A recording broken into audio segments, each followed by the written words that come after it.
Now it's time for a break so Doug and Strickland can show their wicked good dance moves on TikTok.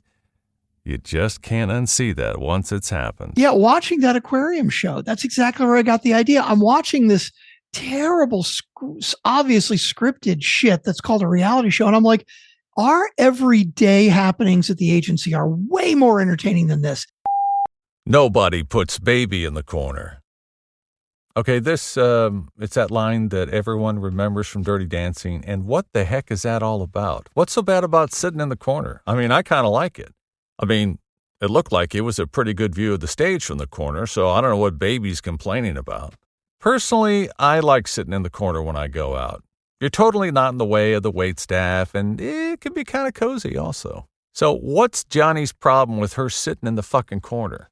Settle down, boy. Settle down. But I guess we finally got me to read a funny opening from that movie.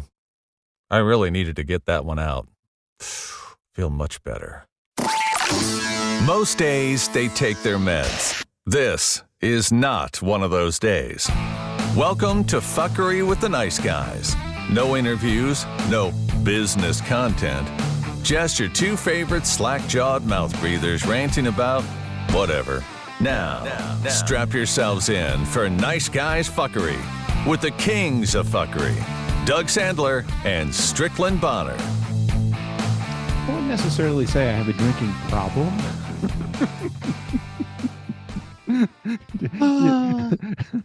I get drunk. What's the problem? What's the problem? I went to the refrigerator just now. I don't know. For some reason, right as I'm about to hit record with you, I get thirsty. So I went to the refrigerator. I saw I had, my two favorite labels of beer, which are, what those are? Let's see, Michelob Ultra and Budweiser.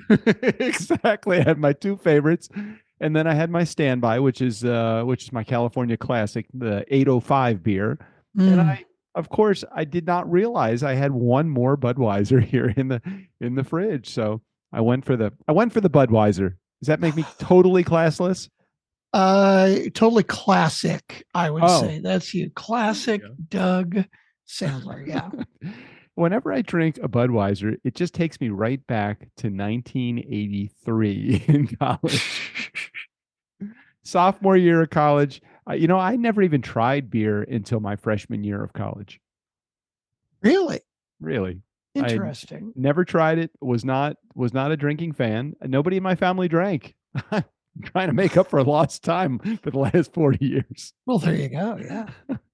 Jesus, has it been more? It's been freaking more than 40 years. That's it's a scary thought. That's ridiculous. We're fucking old. Yeah. Yeah, pretty much. But you know what? Even still old, we're able to land interviews with Grant Cardone. That's amazing. Oh my God. What a normal guy. What's your expression? Treat rock stars like normal people and normal people like rock stars. Right. Exactly. He literally, I was expecting all of his handlers to kind of say, okay, hold on a sec. We'll get Mr. Cardone on the line. I'm like, fucking A. Okay, let's do it. I'm ready for it. No, it says I get an email. Grant Cardone is in your waiting room. Holy shit. He's here. He's fucking here. He showed up. He showed up early. He was ready to talk. And he was just a good guy. He was just a normal guy that happens to be a billionaire. Yeah, I know. It's crazy.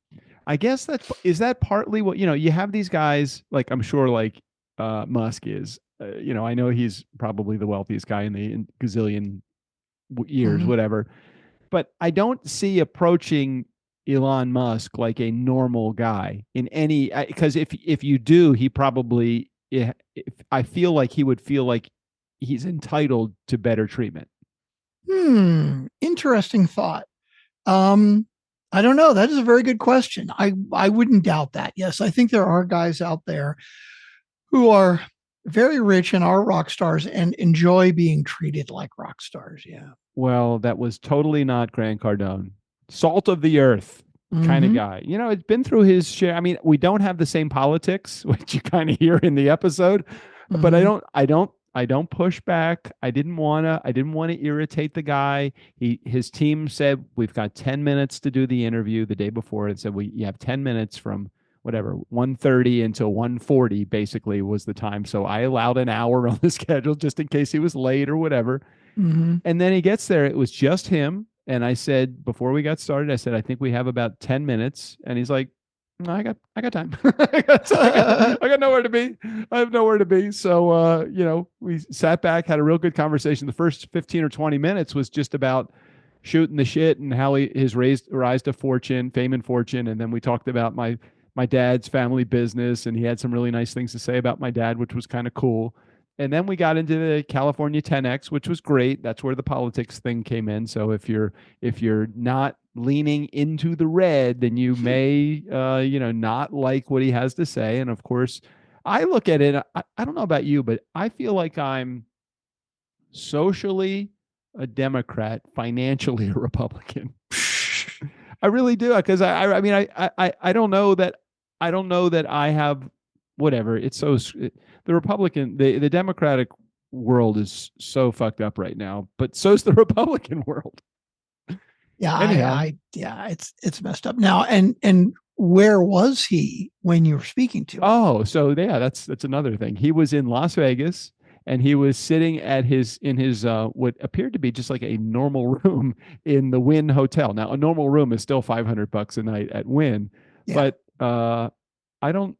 He moved from California to Florida just because of the craziness of taxation and running a business. And he said, I needed to grow my business, and I felt like California, the politics of California was really holding me back. There was no advantage to being here. If it was just even, I might have stayed, but it was like I couldn't grow my business further than where I did. Just take real estate as an example. Growing a real estate business in California, your average sale of a property is over $1 million in this state. Crazy.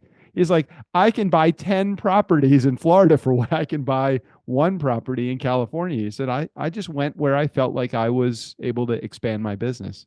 And where there's no state income tax, of course. Yeah, you saw. I just paid the turnkey taxes, and it's ridiculous. It's like, hey, why don't we just extort an extra $800 from you, turnkey, just because you have one of your partners that lives in California? I know, it's so fucked up. That's nuts. It why? is. It's Why? ridiculous. It's the. I think he said it's something like the 10th largest economy in the world, the state of California. Oh yeah, it's bigger than most medium-sized countries, no doubt. No doubt. So anyway, that was a great interview. It aired yesterday as of the date of this fuckery episode. So for those in our community, listen in and enjoy. I probably step on myself a few times during the interview. I tried not to smell up his ass too tightly as I did the episode. So, oh God. So anyway, what's going on in your world, Mr. Bonner?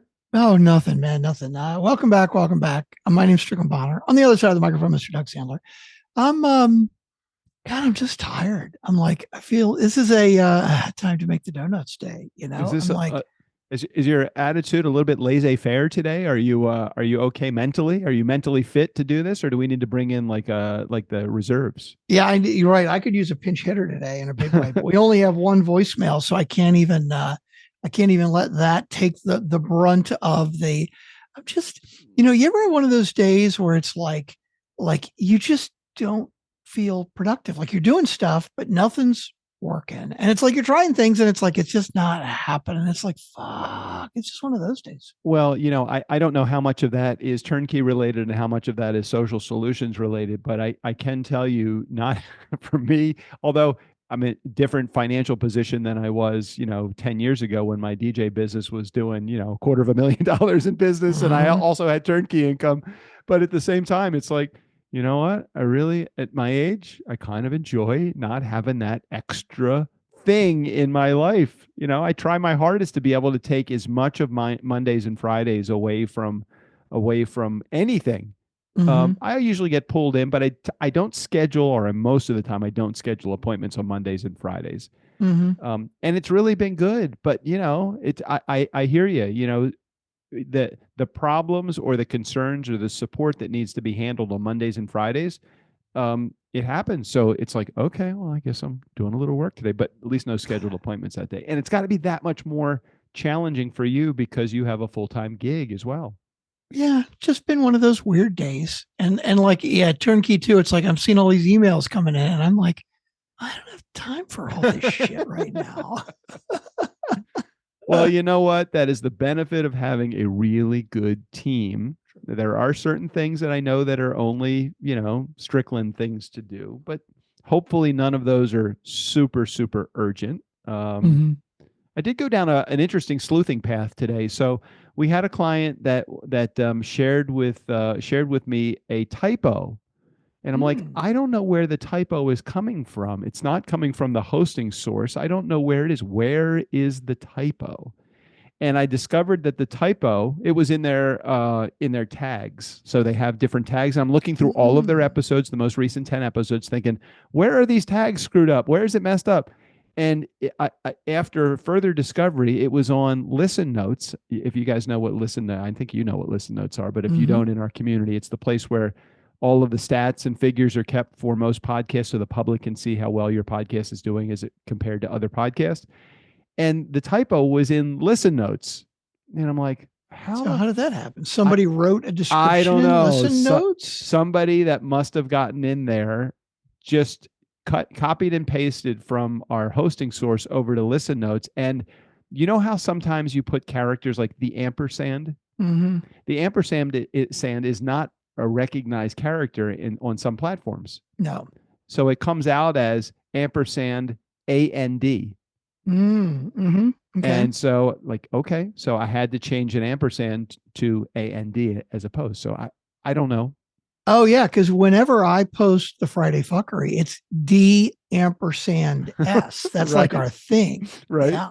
So it probably screws everything up every week. And you know how much we care, right?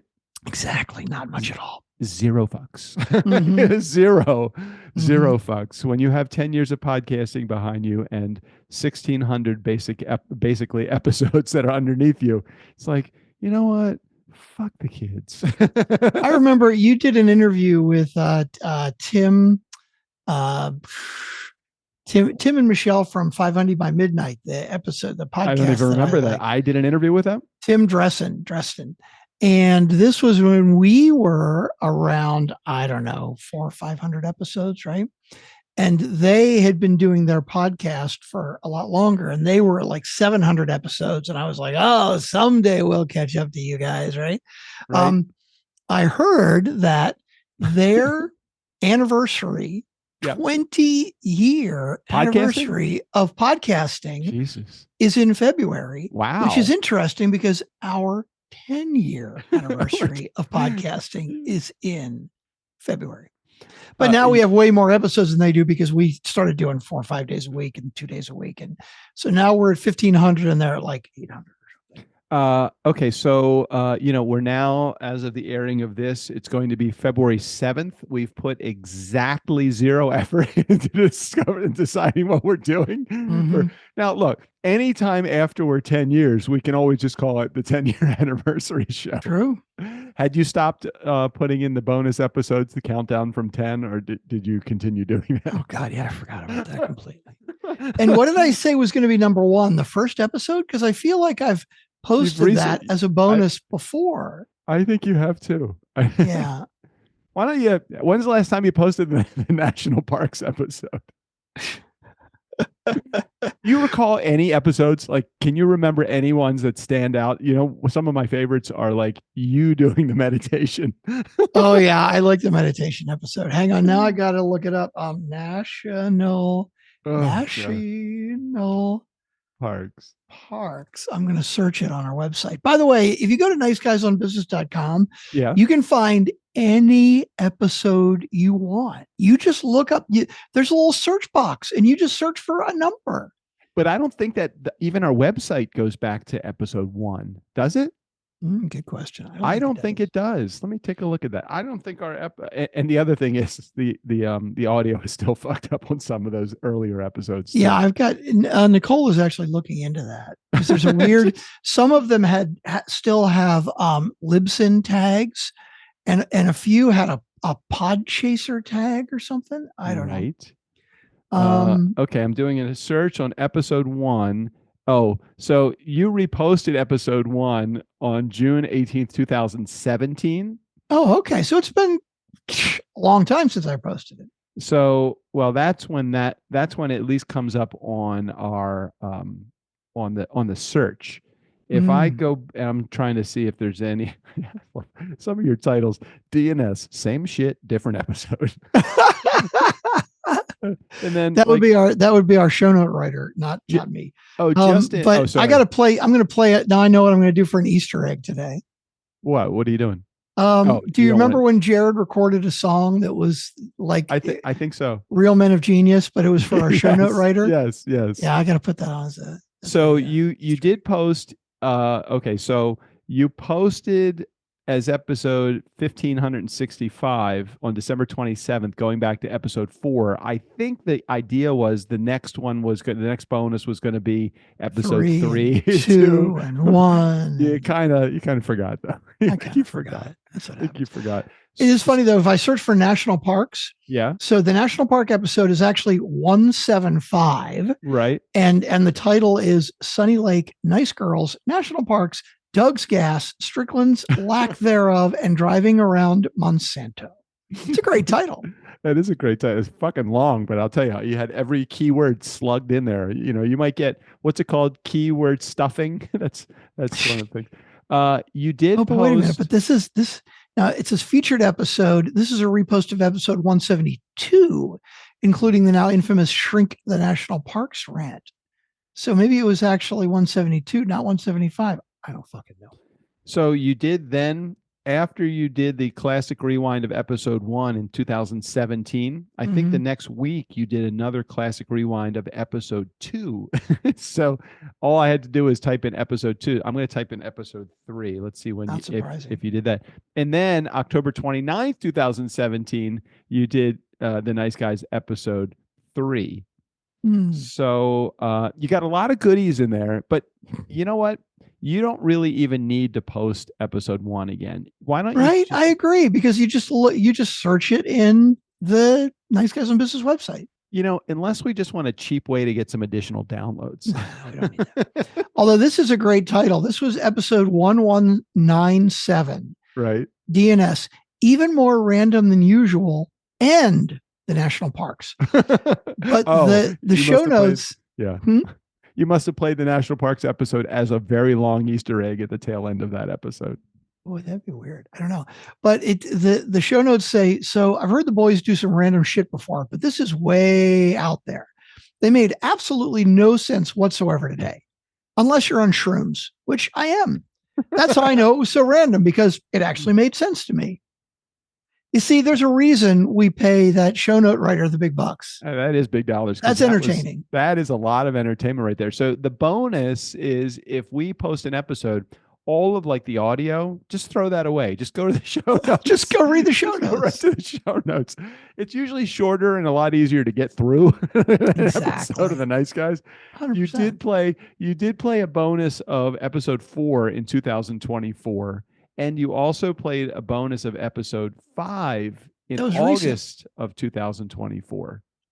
Yeah. So basically, over the years, within the last 10 years, I've reposted episodes 1 through 5. So there's just no reason to do it again, right? All right. But I can tell you that you have not posted episode 6 ever. And it's not on the, so like the what is it?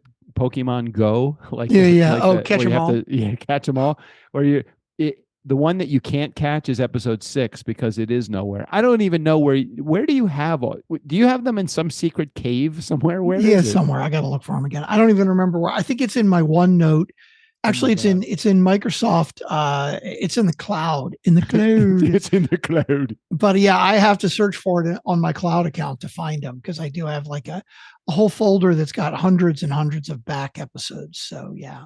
If you were to just try to come up with some number, how many interview episodes did you do without me on the show? Okay, let me think about that. In 1100, where are we now? 1578 or something episodes, right. 1560 episodes. Right. I would say out of all of those episodes, if I remember correctly, I have done one solo interview, I think. Not Maybe solo. two. You did a couple solos, I think. Maybe a couple. Yeah, less than 5. What did you do 5. more, interview episodes or solo episodes? That would be a really good question. Oh, that's a good question. I have done a handful of solo episodes that were fairly entertaining when I was properly motivated. I don't know which I've done more of, though. That's a good question. I think you've done more solo episodes than you have done interview. I can't remember the name of the guy that you did an interview with. You've done, okay, what have you done more of? Interview episodes or sales calls? That's probably interview episodes. I think so too. I remember one time I was going out of town and you took a sales call, and I think you might have closed the deal. I'm pretty sure. Yeah, but I don't remember who it was. I feel like I might have too. I mean, it was a really good deal, but I don't remember who it was with now.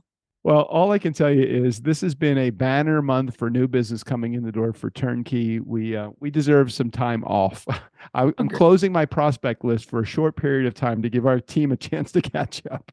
Well, Doug, I'd like you to talk about one that you closed very recently that you first connected with a very long time ago. Oh my God. Yeah. So I had a referral back in, I think it was December of 2021. And if I look at the number of email exchanges, it was over 100 over 80 email exchanges, less than 100, more than 80 in my inbox or in my archived emails that I was searching through to think, I know this name. Where do I know this name from? Oh my God, since December of 2021. So it took, it took a little over 4 years to close the deal. Talk about tenacious follow-up. I just don't give up on people. Dude, that's just amazing shit to me. But you realize that it's the miracle of HubSpot. Because if you keep somebody in HubSpot, unless you move them on to either closed, lost, closed, won, it keeps reminding you, hey, you have this person on your list. And although I did not follow up consistently over the last 4 years with this person, they were on my email list. So they always got a, hey, this is what's on the Nice Guys this week, or which I send out every once in a while, or you should check out our Guest of Gold program. So I think that was the one that finally closed the deal. Me saying, hey, you can actually make money from this podcast. Or like, what? You can make money from the podcast? Yes, you can fucking make money from podcasting. Now, Strickland and I, we don't, but you absolutely could. That's not true. We really do. Yeah. Strickland is a multi-millionaire. Him and Grant Cardone, I would love to have them interviewed on my show. So 10 years. What have you learned in 10 years of podcasting, Mr. Bonner? Anything? Oh, I've learned shit. I can tell you one thing I've learned. More effort does not equate to more success in podcasting. True. The more we spend on content preparation, the less we actually get out of that podcast episode. We really do come to the table as unprepared as we possibly can. And I feel like we get results that are commensurate with that effort. Also. Agreed. Mm-hmm. God, you know what? Why don't we just dig into the one voicemail? One voicemail. God, it's very pathetic this week. Did somebody forget? Did we stop? Did we go off the air and somebody forgot to tell us? Who knows? Doesn't matter. I don't think so. No. All right. Let's get into the one voicemail. I think if we effort on that one voicemail, we may be able to pull a lot of content out of it. And I know over the years we have changed the expectation of the amount of time that these episodes are supposed to take. We have certainly gotten long in the wind, long-winded as we've gotten long in the tooth, I think. Yes. And, maybe if we played our voicemail today and we did a classic episode, right? Oh, we could just. And by classic episode, I mean one that is less than 40 minutes long. Who knows? Wow. Okay. So in other words, what you're saying is you're done. Is that what I just heard? Is that what I just heard you say? Well, all I'm saying is I would not be upset if we didn't do whatever we possibly could to pad the episode to be an hour long today. Let's just put it that way. But don't you remember and I don't disagree with you, but don't you remember 2 weeks ago when not only did we get a positive response, a positive voicemail from Emily saying she's really enjoying the content, but I believe it was that same week we got something from Jared saying he really was enjoying the entertainment value that the podcast offered that week. And I'm not saying that shorter equates to less entertainment, but there's probably been some level of, the longer you stick around in the episode, the more creative you have to be with creating the content. But I don't disagree with you. I think that we should play the voicemail. We should think about whether we're going to go beyond the end of the voicemail, and then it wouldn't be a bad idea to play. Like, what classic could you find? Episode 6? Oh, I could find it. Yeah, absolutely. Well, yeah. Episode 6 has never been replayed. And it was released 10 fucking years ago. It was released 10 years ago. You can see that I have completely dark hair in the episode. Just listening to the audio, you can tell that I have more hair then than I do now. And a lot less beard. No beard. All right, let's do that. Okay, here we go. Okay. We got a voicemail from Jared. I said a voicemail from Jared. You know a voicemail from Jared. Nobody else will call. We got a voicemail from Jared. Screw the rest of y'all. So I found a folder that I downloaded. You see, I didn't even give you a chance to interrupt. I interrupted for you. Excellent. What? So from my OneDrive, when I was thinking, oh, I should start posting some classic episodes, like when I did number 5. Right. I actually have a download of episodes 1, 2, 3, 4, 5, and 6. Whoa. I have episode 6 right here. What is the Are you title curious let's see how long it is, just out of curiosity. Yeah, go ahead. Throwing it into Hindenburg, episode 6 was 39 minutes, so that was significant. Wow, that's pretty cool. Episode 6. So were we still recording from my basement in Gaithersburg, Maryland? Well, didn't we only do 2 or 3 or maybe 2 episodes together when we realized it was actually smarter and easier to each do it from our own home through Zoom? Well, when you were at my house, I would have to go into another room right. at my house anyway. Right. And then we tried to do Zoom, but then there was like IP address issues because it was the same IP address and Zoom didn't like that, and such weirdness. Yeah. A lot has changed since then. I don't even remember what I was going to interrupt. Oh, I do. I remember what I was going to say. But yes, let's play at the end of this voicemail. Let's just take a moment. We'll wrap up and we'll go right into episode 6. And this will be a classic rewind because we have never played episode 6 as a classic rewind episode. Oh, so you're not saying that I should release it as a separate bonus episode? We should tack it onto the end of this one so we don't look like a bunch of slackers and post a short episode. Is that what you're saying? Well, let's see where we go with this episode, because I have a feeling at 30 minutes in, I feel like I'm just ramping up right now. Okay, here we go. Let's get to voicemail. Wait, I wanted to share something with you. Oh, okay, because I interrupted your interruption, of course. Right, How silly of me. So I got on a phone call this week. I think I told you this before. I went to a party on New Year's Eve that was held at the Ojai Inn. And the band there was really good, continuous nonstop music, very similar to Washington Talent. And it got me thinking about getting back into the DJ business. So I contacted the agent that represented the band that was there. And they're a boutique agency. They only do about 50 to 60 gigs a year. They represent one band, and that's the flagship band. And they get calls. Washington Talent was the same way. They only did about 50 or 60 events every weekend. You know? No, this was a year I'm talking about. Sorry, I misheard you. Okay. Jeez, it's like Washington Talent is like an anomaly. It is a fucking machine. It really, have you ever seen any of these reality shows? Like there's one about the the guys that make fucking aquariums, like super high end. No. Well, there's all these fucking reality shows with like there's Storage Wars, right?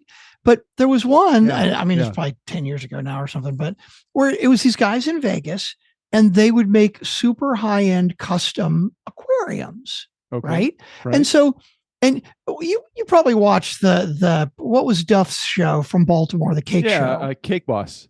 Cake Boss, right? Right. No, the Cake Boss wasn't that the New York one? His was Charm City Cakes. Charm City Cake. Sorry, you're right. So Duff, I don't remember his last name now. Duff Gardner. I think you had it right. Yeah. He was a guy he owned Charm City Cakes in Baltimore, and they had a reality show on for a while. And, we were friends with him because we'd see him at NACE meetings and stuff, and he was a really good guy. But this was kind of the start of those reality shows where every episode there would be, let's say, 2 clients or maybe 3 clients, and they would walk through the whole process of what kind of cake do you want? And that's crazy. And how hard is it going to be? And they would also weave in the personal lives of the people that work there and shit like that. Duff Goldman. Sorry, I meant Duff Goldman. Yeah. Sorry. Duff Gardner was a client of ours. That's what I was thinking. Yeah. And so then there was one about these guys, like they would do these, custom aquariums that cost $20,000, $30,000, $40,000, right? Gotcha. And so it would be like a customer comes in and what do they want? And there were parts of it that were so obviously fucking scripted, right? Always. There would be some drama comedy situation in the store between the people making it. And it was like they weren't even good actors. So it's like you could tell when the scripted shit was coming up. But it was so funny because when we were at Washington Talent Agency, I would see the shit that went. I'm like, this should be a fucking reality show, and called The Agency. Right, in my far brain, more I had fucking interesting. So entertaining. The not only the client and salesperson and team interaction, but the staff interaction with themselves. Right. That's the best part, is the interaction between all the drama between the acts and and management, the owners and each other, just between you and the owners would have been enough just to be, all of that shit. It's great. Yeah, watching that aquarium show, that's exactly where I got the idea. I'm watching this terrible, obviously scripted shit that's called a reality show, and I'm like, our everyday happenings at the agency are way more entertaining than this. And the structure, like so many of these reality shows, they have the same kind of structure like that. Right. Conflict and all that. Right. Right.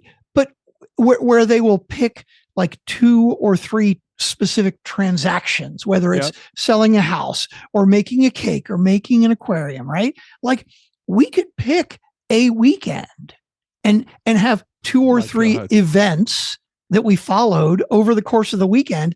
And the great thing about it is it wouldn't matter where or when, right? Because it was every fucking weekend. Right. Exactly. Like we could get camera crews in and do this for 10 events and pretend that it's like 5 different weekends over the course of a month, because nobody would know the difference. And the shit that we do, it's so fucking entertaining. And the whole show would be all about, oh my God, this is what the client has requested. Can we do that? Are we going to screw it up? Can we get all this equipment in the room? Oh my God, we're running late and this broke. And it was just, it's so fucking easy. I don't know why it hasn't been done. Doug, the DJ, stepping into his time machine. He's actually beginning the second party before the first party even ends. How does he do that? How does he do that? And you fucking do that. That would totally be one of them. It's like, oh my God, somebody booked Doug in the afternoon and his evening job is only an hour and a half later, but it's a 45-minute drive. How is he going to be able to do it? And it's in DC. If there's traffic, he's screwed. Yeah, shit like that. Or your van making it on one wheel to the next event. So I was, if I haven't said it before, I probably have, but it's been a while. I was playing in a wedding band. And so over the course of 24 years of doing that, there were at least 3, it might have been 4 times that my van broke down Right. on the way to gigs. Right. Twice it was going to Pittsburgh, which was 4 hours from where we Oh, were. God. Now the advantage of that is when you got a 4-hour gig, 4-hour away gig in Pittsburgh, it's the only gig. It's the right? only And gig. you leave fucking 8 hours Right. ahead of time because you just Right. never know what's going to happen, right? But there was one time I was going to a company party and it was somewhere at the beach or something like 2 hours away, and the van broke down and fucking died. And there was no way, like the other times we had backup vans and people could bring me a backup van, but there was no Right. option for that. Right. I had to actually call around from the side of the road and get a rental truck. And we got to the rental truck and we brought it like on the fucking highway, backed the rental truck up, threw all the gear from one van into the other, drove. It was fucking nuts. Fucking nuts. So many stories, and I know I've told this story before, but I was only late one time for a wedding, never late for a bar mitzvah, late for a wedding because it was a wedding in Baltimore, and I was only 20 minutes away. Of course, I left 2 hours in advance to get to the 20 minutes away, just because I'm DJ Doug and I don't ever want to be late. How many times would this ever happen in somebody's life? As I was driving northbound on the Jones Falls Expressway, some old dude, 80-year-old old dude, gets on the Jones Falls Expressway heading southbound in the northbound lanes. Oh my God. Got in a head-on collision with someone, not me, but that guy got in a head-on collision and was killed in the accident. My God.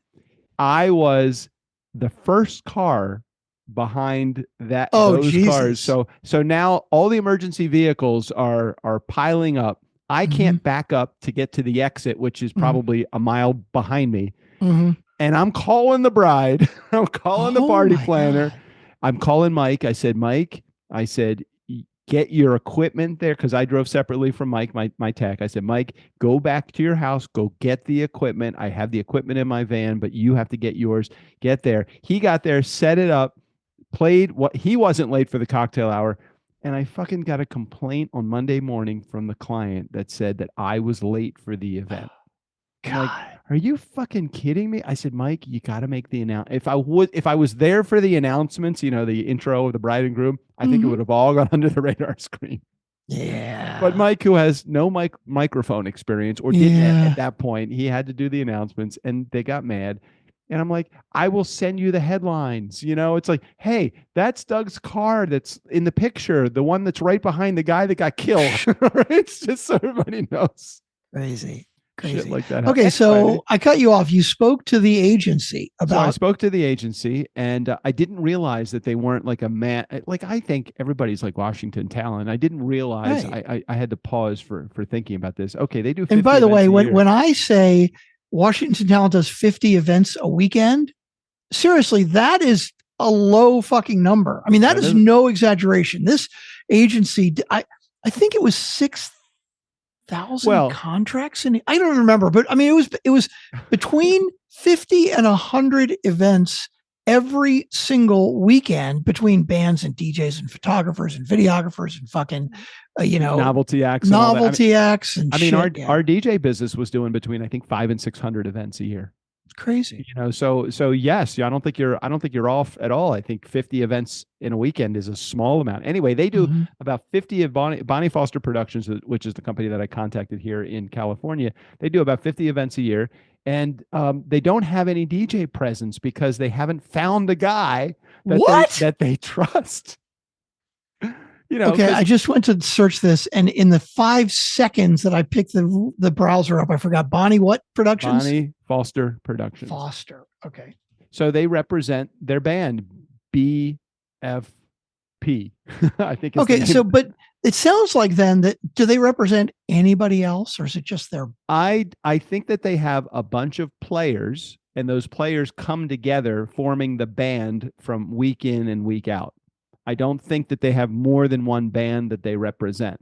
And the person that the company's been around forever. The grandmother, I think, started the company in New York. They moved to California. They brought the band and all so they do all of these events. And it's 3 generations. There you go. 3 generations and 50,000 celebrations over the years. So for me, it's like, okay, well, do you have anybody that helps you like close any deals? It's like, no, the band leader kind of does all that. And I said, would you like some help doing that? And if there's DJ events, she's like, that would be fucking great. Yeah. I'm like, I know the events business really well. I don't know your band, but that's just a matter of getting, some technical expertise in what your band's all about. But I threw my hat in the ring as somebody that could help them not only with talent, but help them close some deals. Because who's a fucking deal closer? Doug. Nice. So let's see what happens. I don't know where it's going to go. I'm hoping it goes somewhere well. I love it. The official legacy brand of Wayne Foster Entertainment. Okay. Yeah. So we were dancing. JJ and I were dancing on the dance floor on New Year's Eve, and this 80-some-odd-year-old woman is dancing like solo. She's just like running around the dance floor, just having a good time, like taking all the goodies and putting her hats on and putting the LED lights and all that stuff on. And I'm like, who is this woman? She is just having a great time. I come to discover that she was I think she is the matriarch of the entire organization. So Bonnie Foster's mom, basically. I think so. I think that's right. I think that's what it is. What the fuck is that venue? That looks like the Hollywood Bowl. I don't know that that's what that is. It is a similar shape, but I don't know. I could be wrong. Maybe it does look like that. I don't know. Well, they're based out of San Diego, and they do some events in LA, and they do some up here in Ojai. So I just seeing where, you know me, I'm always looking for opportunity. Just see where it goes. Yeah, I'm looking at some of the pictures on their website, right? Yeah. And I'm like seeing the monstrous tent and the flowers across the front of the stage and the dance floor with the printed name. And all I can think is, I'm so fucking glad I'm out of that business. Yeah, God damn. I know. Hey, look, every once in a while, a nice little check coming in the door for $2,500 or $3,000. It probably wouldn't hurt though. Yeah, I hear you. I don't know. We'll see. We'll see what happens. We'll see. How much does a wedding band cost in San Diego? Oh, that's interesting. Curious how much that is. I would think that the band that they had for New Year's Eve, it had to be at least 20 people. They had a front line of singers that was probably 4 to 6 people deep. Then they had a back line of horn players that was like, I don't know, 8 seats.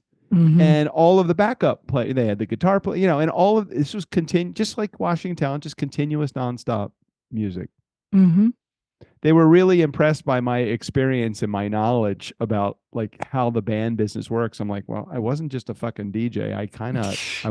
I immersed myself fully I started with the agency, I think in 1998 or 99. And I was with them until May of 2023.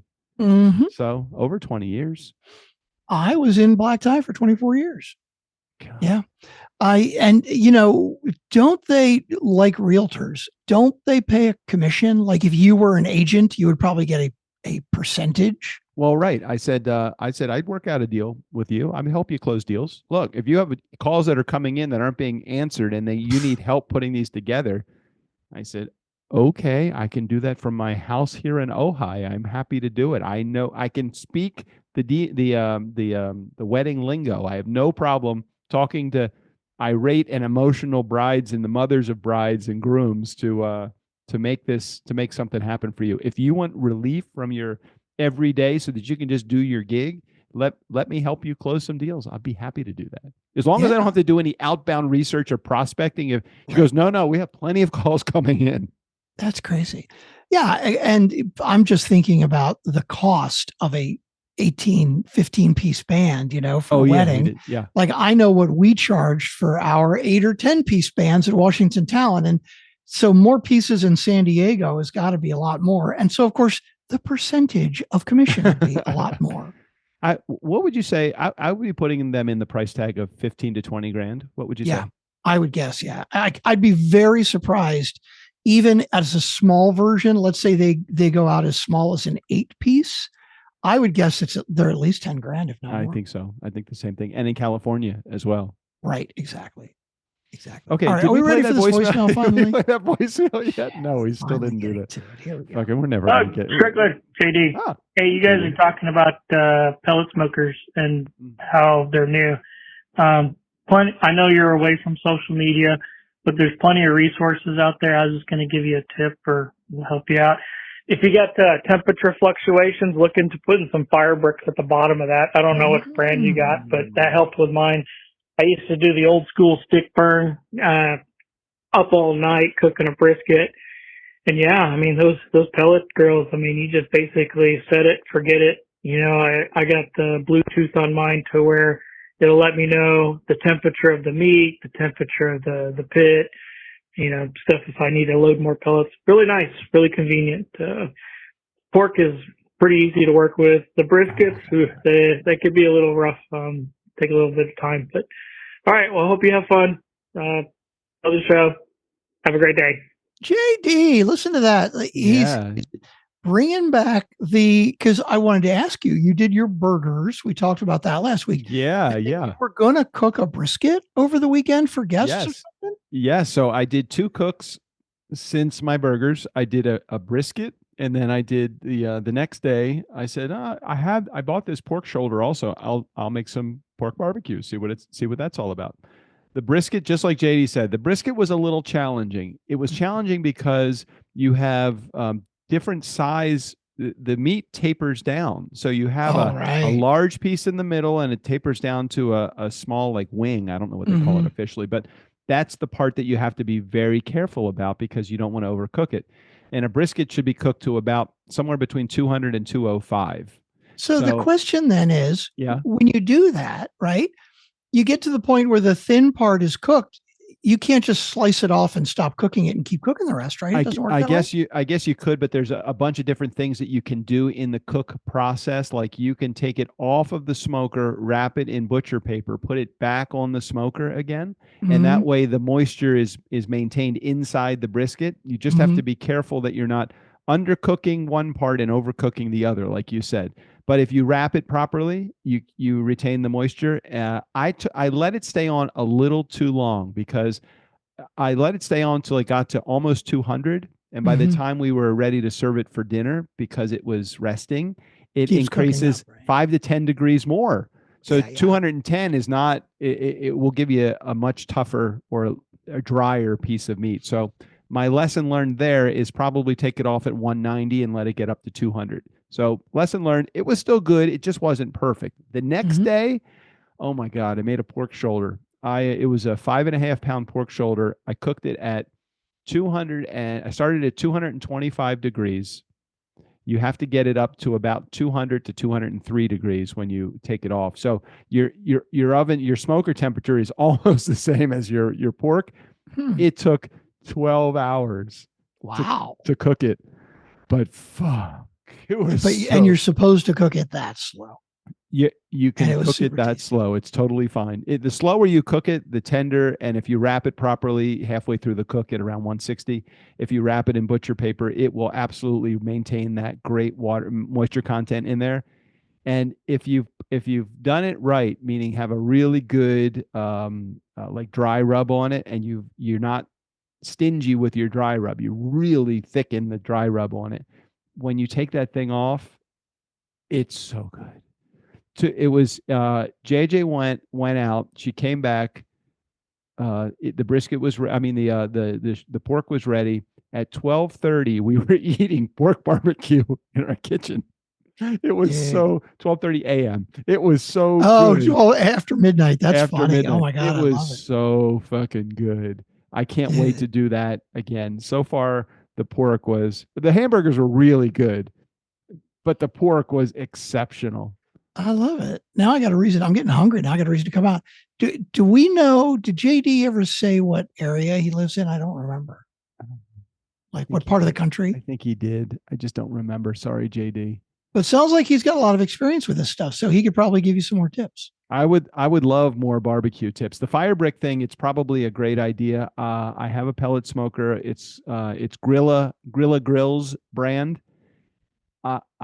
I think that there would be a place in there for the bricks, but not under the grate, because under the grate is the like the pan, the drip pan that flows to the. So I don't know, JD, if you could call back and tell me where in there. Can I just put it in the? Can I just put it anywhere in there? Or is there a specific spot? There's also maybe yours is something too small. There's also something called the biscuit test, Strickland. Okay. All right. So the biscuit test will tell you where your grill is hotter, because every grill has its own characteristics. Yeah. So you get the Pillsbury, the roll of biscuits, and you put like 12 of them in various spots on the grill. Clever. And in 5 minutes, you raise it and you see, okay, which part is getting browner. In 10 minutes, you see which part is cooked and which part is still not raw, but less. Fucking clever. And in less than 20 minutes with the biscuit test, you can tell which part of your grill, which part of your smoker is hotter than others. That is goddamn clever. I've had several conversations with the folks at Grilla Grills. They're very nice, they're very nice to deal with. So you bought your grill and you are immediately bugging the shit out of them for personal customer service. Well, I want to see how they do with service. So there was a small, a little bit of damage during shipping. And I think it came, I don't know that it happened during shipping because they packed this thing so well. I'm like, how did that get bent? But there was a really sharp edge by the hopper where you put the pellets. And so I just contacted them and I said, hey, I just want to make you aware that and I sent them pictures. There's a spot on the grill, on the smoker that is a sharp edge. I don't know if it came from shipping or if it was shipped that way, but just so you know. And so they immediately responded within less than like 20 minutes. They responded and they said, hey, we're sorry. We will send you out a new hopper. Here's the instructions on how to replace it. If you prefer, we could send you a bunch of freebies. So I'm like, I probably don't need a new hopper. There's not like there's little kids in my house or anybody that's going to be, I can put a little piece of like metal tape over the edge so nobody gets cut or anything. I don't even think anybody would get cut.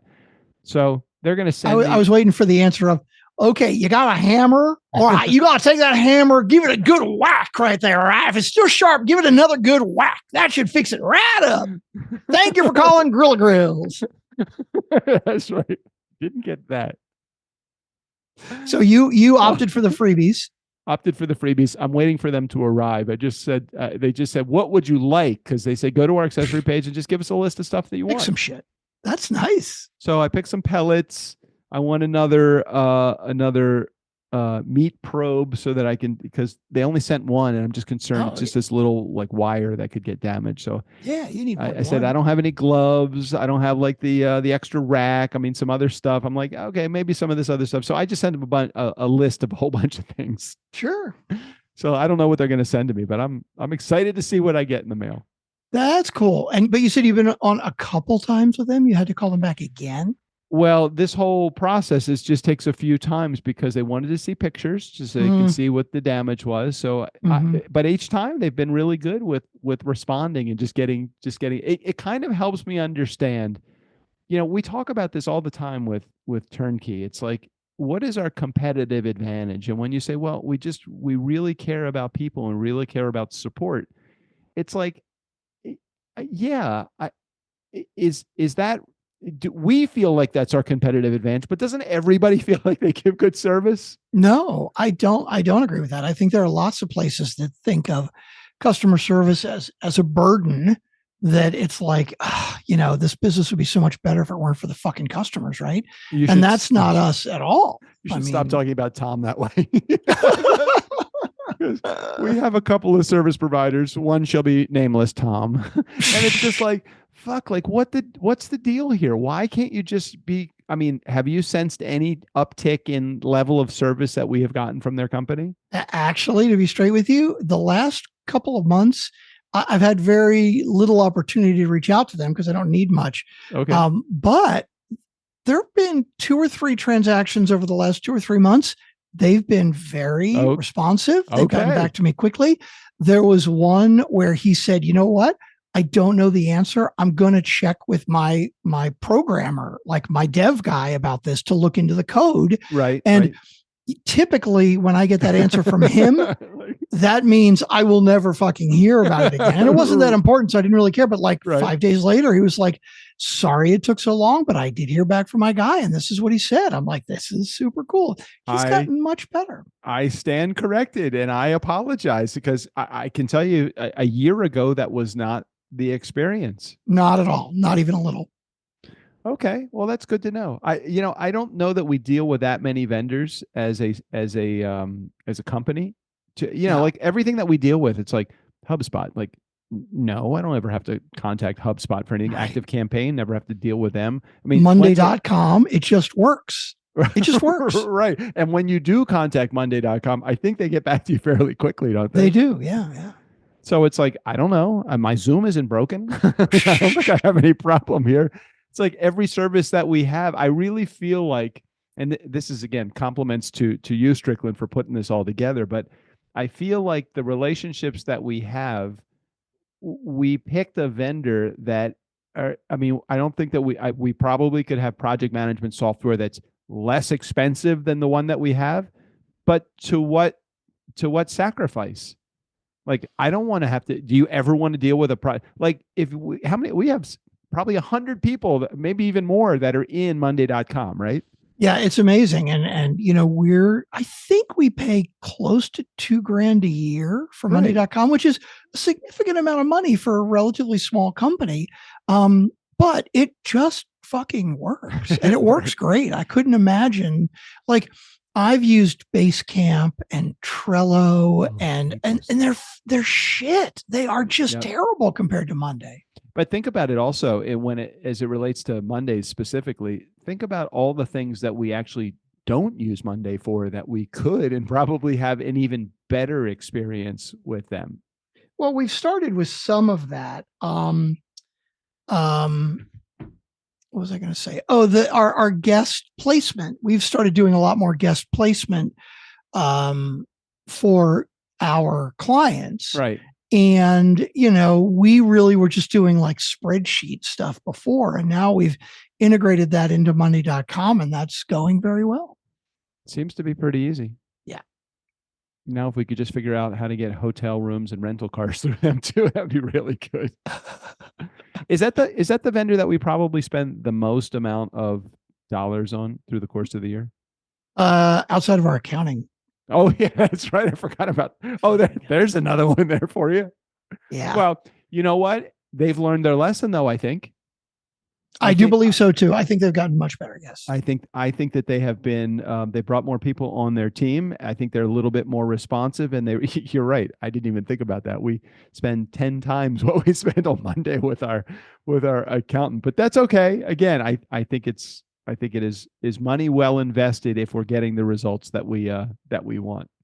It is funny. I'm realizing as we're talking, you may have noticed, because you're looking at me, that I'm a bit distracted the past 2 or 3 minutes. I see that. And I, without even thinking about it, you see, I saw a notification come in from Monday.com from one of our customers who tends to be sometimes a little higher touch, so to speak.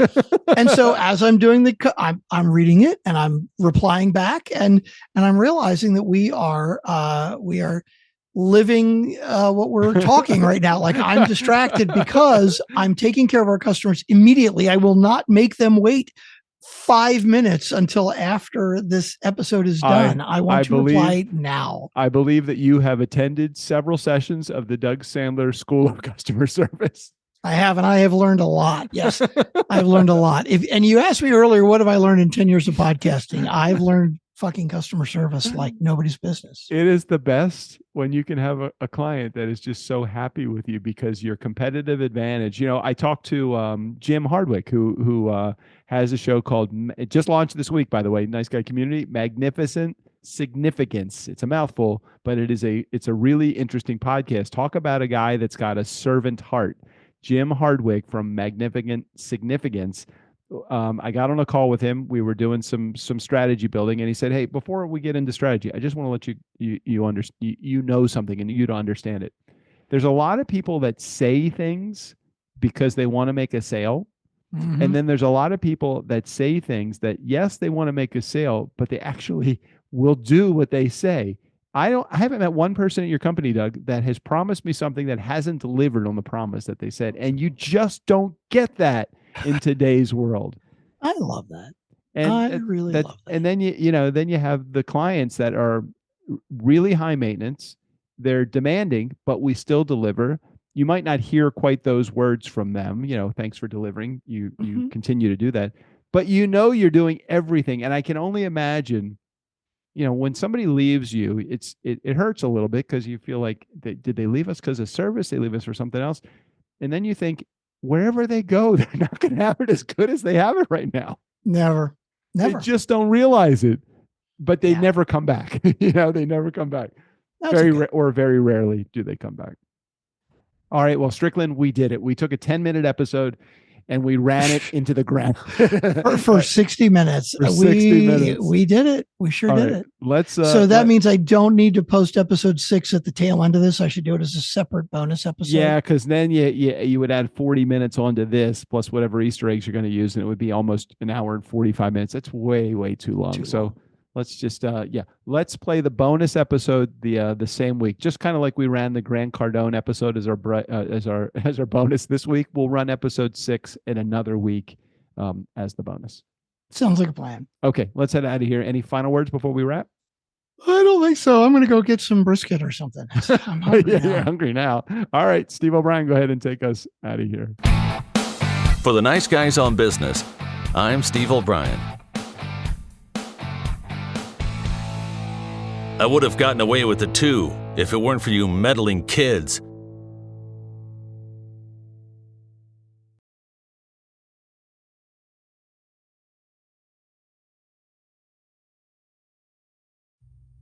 The Nice Guys on Business presents Real Misfits of Genius. Real Misfits of Genius. Today we salute you, Mr. or Ms. Show Notes Writer. Mr. or Mrs. Show Notes Writer. Never has one person done so much with so little. Shit shows don't give you much to work with. From one host not listening to the other, to the clinking of ice cubes in an empty glass of Fireball. Oh, I need my Fireball. If it wasn't for you, the only entertainment we would get from these guys would be Steve O'Brien. And of course, voicemail from Jared. Not really Jared, just his theme song. So crack open an ice-cold Bud Light, oh poet of the show notes, because when it comes to making these guys look good, no one does it better.